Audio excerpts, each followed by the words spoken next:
Welcome back to the Coffee Shop Launchpad. In the last video, we talked about the ins, your revenue, and how to make a realistic approximation with a few key numbers. Today, we're going to talk about the outs, the money that leaves your coffee shop every single month in order to be able to operate. And this is where many dreams fail, not because people don't love coffee, but because they underestimate costs. The good news? If you do this step properly, you immediately put yourself ahead of most first-time coffee shop owners. By the end of this video, you'll have a clear, realistic cost structure, and your business case will finally start to feel real. We start very simple. Before numbers, before calculations, before spreadsheets, we start with one big list. Make sure to take as much time as you need. You can even try brainstorming with someone else together. Write down everything you believe you'll need to pay in order to be able to open and run your coffee shop. And I mean everything. Big things, small things, things you would like to get secondhand, things you're not even sure about yet, things you saw in other shops that you would love to have. At this stage, do not worry about being perfect. This list is not about accuracy. It's about completeness. Right now, your goal is to get everything out of your head and onto paper. Once your list exists and you cannot think of one more thing that you will need to include, you can cross-check it with a reference list that we will upload in the link in the bottom of the video with our complete costs. Please consider that our uploaded list may not include all aspects you would like to have, therefore it is useful to do the exercises alone first. Then when you are certain you have quite a complete list and you have compared it to ours, you will organize it into 4 clear buckets. These 4 buckets are the backbone of the outs of a realistic business case, and we will go more into detail into all of them in the next few slides. First, one-time purchases, things you will only need to buy once or every other year. Second, fixed costs, costs that do not depend on how much you sell, as rent for example. Third, variable costs, costs that depend on how much you sell. If you sell more cappuccinos, you will need more coffee. Therefore, coffee is variable cost. Fourth, personnel costs, the amount of money you will need for salaries and taxes on these salaries, such as Social Security. We will go into detail in each of the mentioned categories, so don't worry. It is important that each cost goes in only one category, as each category is slightly different. Please also consider that there are costs that could be placed in one or more categories, as, for example, cleaning materials. Is this fixed or is this variable? It does not matter in the end as long as you decide the category and you know how you considered it. Every single expense you'll ever have must live in one and only one of these buckets. The only rule is that they shall not repeat. By now, you should have a complete list of things you will need, and each of the items should be in one of the 4 categories mentioned before. Now comes the part most people rush and shouldn't. You go line by line and you research prices in your city or country about every item. Not average prices, not internet fantasies, realistic local numbers. If you don't know the price of something yet, that's not a failure, that's a signal. You can either reach to possible suppliers, check supermarket prices, check back with your coffee expert you found in the previous video, or make an in-depth internet research.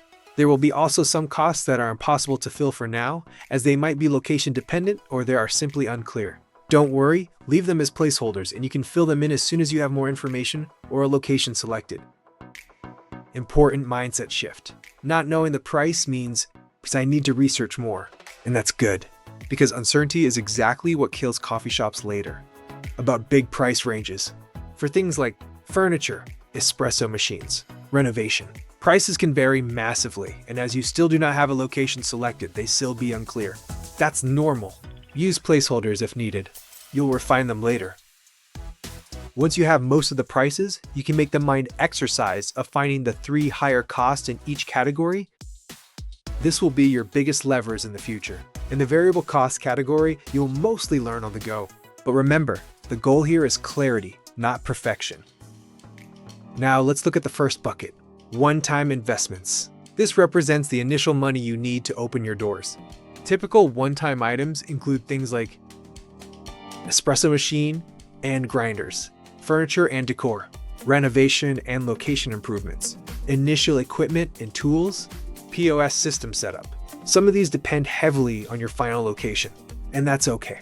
Even rough estimates help you understand something critical. the order of magnitude of your investment.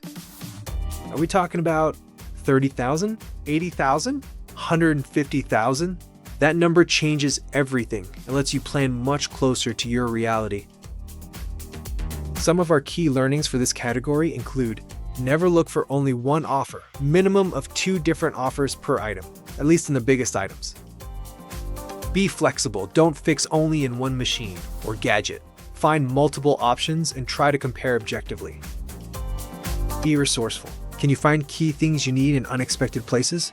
An auction house? In fairs? We got our machine at great discount because it was used in a fair, so it was a win-win situation. It was almost new, in perfect state, with a great price tag. Reach out to your new network and hear their experiences. Where do they search and get the best deals? Again, you can do the first exercise of filling all of the ones you have and revisit the case once you find a location.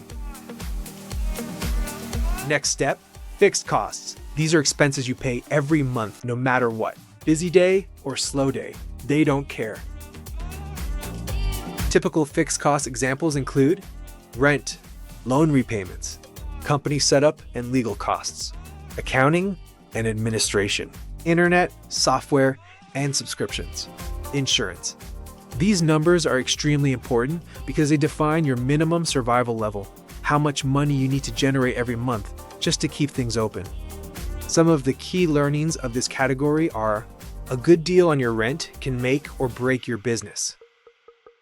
Overreaching on your loan and the monthly payments can eat you up or tie you forever. Go for smallest possible subscription options and scale as you grow. Now we move to variable costs. These costs change depending on how much you sell. Typical variable cost examples include coffee beans, milk and plant-based alternatives, chocolate, tea, and other beverages, food items, cups, lids, napkins, cleaning products, and consumables. This category is harder because you know the prices but not the amounts once you start, and that's normal. Key rule here: for now, don't try to calculate exact amounts. Focus on listing everything, and in this case, focus on finding out where you would buy some of the different items. Later, we'll connect this to your revenue matrix, and that's when variable costs become clear.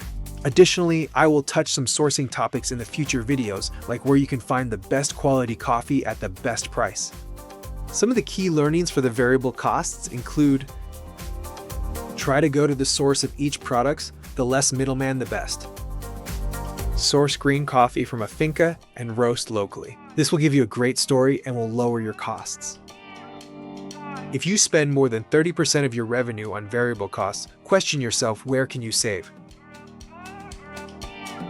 Now let's talk about one of the biggest cost blocks for most coffee shops: personnel. This is where many business cases break, because people underestimate it or overdo it and try to impress with the service quality, but eating up profits. What you must do to gather a general understanding: check local labor laws, understand minimum wages, understand Social Security and benefits, know employer taxes, talk to at least one accountant. And here's the big mistake to avoid: salary is not the full cost. An employee earning $2,000 does not cost you $2,000. Often it's $2,500, $2,800, or more. If you don't include this now, you'll feel it painfully later. After doing your research, here I would start by including the cost of an X% of your revenue, as explained in the last video. In Europe, we would talk about 30% of the revenue. If in the last version of your business case, you calculated you would generate a certain amount of revenue, and you are in Europe, I would consider 30% of that revenue to go to personnel, and then answering, how many baristas can I pay with this amount of money? The beauty about this method is that you can adapt it from day one. If you realize you were way off in your first days in relation to your business case, you can implement the new numbers and approximate how many people you realistically need. An additional hint is to try to make the personnel aspect as flexible as possible. You can decide to put, for example, 2 baristas full-time or 4 baristas half-time. What do you think makes you more flexible in case of sickness or any personal topic? But we will, of course, make a special video about personnel and many of the decisions mentioned above. Let's now revisit the cost overview presented in the previous videos. A healthy location will have the following distribution, but it might vary in your geography. Personnel around 30% of revenue, Consumables or variable costs like coffee, milk, pastries, around 30%. Other expenses or fixed costs like rent, utilities, insurance, maintenance, around 20%. This will leave you with a target profit of around 20%. This can of course vary depending on how well you manage your coffee. These ratios help you understand what your business could realistically earn each month. And they can also give you an idea of how much would be wise to invest that you could realistically gain back. Additionally, the exact numbers will vary depending on your concept: a specialty coffee shop, a takeaway kiosk, a bakery cafe, and so on. But overall, this framework gives you clarity. When you can trace your revenue down to your expected profit, you can start approximating all the different categories and make an informed decision of how much it makes sense to invest. Then the business case transforms from an idea into a roadmap. When you put all 4 buckets together, one-time purchases, fixed costs, variable costs, and personnel, you no longer just have a list. You have a real financial picture of what it actually takes to run a coffee shop. This is the final moment where your business case stops being a dream and starts becoming a plan, and that's powerful.